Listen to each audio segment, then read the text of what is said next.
पलविशा खान साहिबा, जो बातचीत यहाँ चल रही है ऑब्वियसली वो ये है कि इलेक्शन में अवैध साहब ये समझते हैं कि सारे का सारा मुकाबला जो है ना वो करप्ट परसेप्शन वाली पार्टीज़ और तहरीक इंसाफ के ख़िलाफ़ होगा।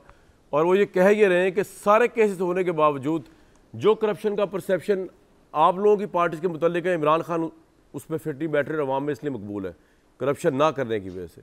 ये मुकाबला होगा, ये एजेंडा होगा इलेक्शन में, आपके लिए चैलेंज बहुत बड़ा। देखिए, मैं समझती हूँ ये करप्शन का अगर कोई परसेप्शन या कोई मामलात और हालात और वाक़यात थे तो वो इमरान खान साहब को अपने दौरे हुकूमत में उनको जो है साबित कर देना चाहिए था, वो नहीं कर सके, लिहाजा ये उनकी नाकामी नंबर 1 है।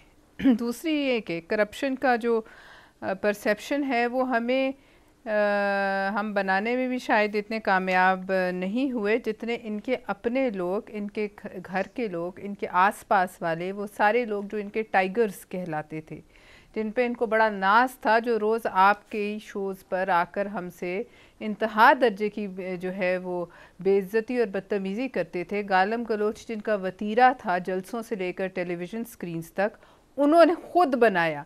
अब देखिए हालात कैसे पलटा खाते हैं कि उन्होंने ना सिर्फ ये परसेप्शन बनाया, उसको मोहर लगाई, उसको तक़वियत दी और आवाम के सामने बैठ बैठ कर प्रेस कॉन्फ्रेंसेस की।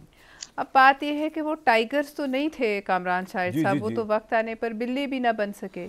और उस वक्त आप इस बात के गवाह हैं, ये वही लोग थे जो इमरान खान को के सामने नंबर बनाने को गालम गलोच तो करते थे, लेकिन ये भी कहते थे हम 5 साल अगले भी हुकूमत करेंगे, उससे आगे भी 5 साल हुकूमत करेंगे। आप याद कीजिए, आपके पास वो सारी रिकॉर्डिंग्स पड़ी होंगी।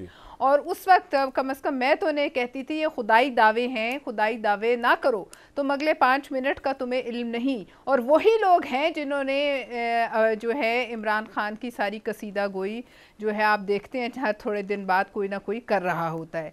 लिहाजा अब बात यह है कि तो अपने उनके घर के भेदियों ने लंका ढा दी है और बात अब तो करप्शन से बहुत आगे निकल गई। चलें, करप्शन की तो जो सज़ाएं हैं वो आपको और मुझे इल्म है। अब जो मामलात वो फेस कर रहे हैं, फ़ौज में बगावत कराना, मुल्क के ख़िलाफ़ ये साइफ़र केस जो है ये तो करप्शन से बहुत आगे मामलात हैं।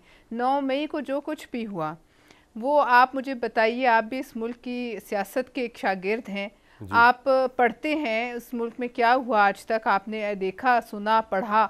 आप मुझे बताइए कि क्या इससे पहले किसी पार्टी के साथ कोई जुल्म नहीं हुआ? क्या उस जुल्म के बाद किसी पार्टी ने, पाकिस्तान की किसी सियासी जमात ने ऐसा करने की कोशिश की जो 9 मई को हुआ? पाकिस्तान की सियासी जमातों को छोड़े, क्या कभी भारत ने भी कोशिश की कि वो GHQ के ऊपर आकर कोई हमला कर दे? या वो हद अज़ हद उन्होंने जो की वो बालाकोट के आसपास उन्होंने बमबारी की और वहाँ से वो पकड़े गए।